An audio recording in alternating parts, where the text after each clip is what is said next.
കുടിവെള്ളം ഞങ്ങളുടെ മുട്ടിട്ടല്ലോ, ഞങ്ങൾക്കില്ലല്ലോ. എന്താ ഇങ്ങനെ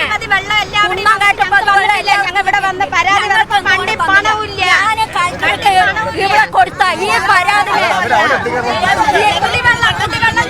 ഈ കുടിവെള്ളം ലഭിക്കുന്നില്ല എന്നുള്ളതാണ് CPM-ന്റെ സമരത്തിന് വന്ന ആളുകൾ പറയുന്നത്. കലക്ടറിന്റെ അവിടെ പോയി, കലക്ടറിന്റെ അവിടെ നിന്ന് MLA-ന്റെ അവിടെ പോയി എന്നിട്ട് ഇവിടെ വന്ന ഇപ്പൊ കലക്ടർക്ക് ഇവർക്ക് നോട്ടീസ് അയച്ചിരിക്കുക. ഇവർ ഇവിടെ അങ്ങനെ അയക്കും, എന്റെ പേരിലും അയക്കും നോട്ടീസ്. ഇതാണ് ഈ കുടിവെള്ള പ്രശ്നം ഉൾപ്പെടെ തങ്ങൾ അനുഭവിക്കുന്നു എന്നുള്ളതാണ് വീട്ടമ്മമാരും വയോധികരായ ആളുകൾ ഉൾപ്പെടെ പറയുന്നത്.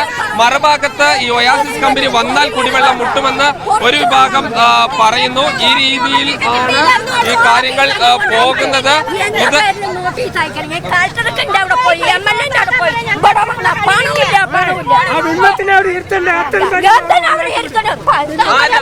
ആരിനെ ഇരുത്തണ്ടെന്ന് പറയുന്നത്?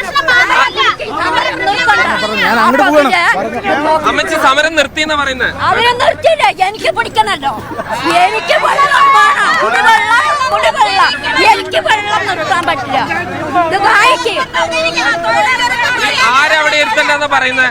ആര് ഇരുത്തണ്ടെന്നാ പറയുന്നത്? ആരാ ഇരുത്താ പറഞ്ഞ? കുടിവെള്ളം തരാത്തവരെന്തിനാണ് ഇവിടെ 10 ദിവസം കഴിഞ്ഞത് ഇറങ്ങി ഓടും ചെയ്യും?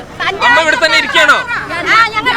ഞങ്ങൾ നാഴിയായിട്ട് കഞ്ഞി വെച്ച് കുടിച്ചാലും അവരെ കഴിക്കണ്ട. സ്വന്തമായി കാശ് കൊടുത്ത് പൈപ്പ് വെള്ളം എടുക്കാൻ പറ്റില്ല. പള്ളി പണമില്ല എന്ന് പറയാൻ എവിടെ? ഇത് കിട്ടിയ പണമൊക്കെ എവിടെ? കിട്ടിയ പണം കിട്ടണ്ടേ?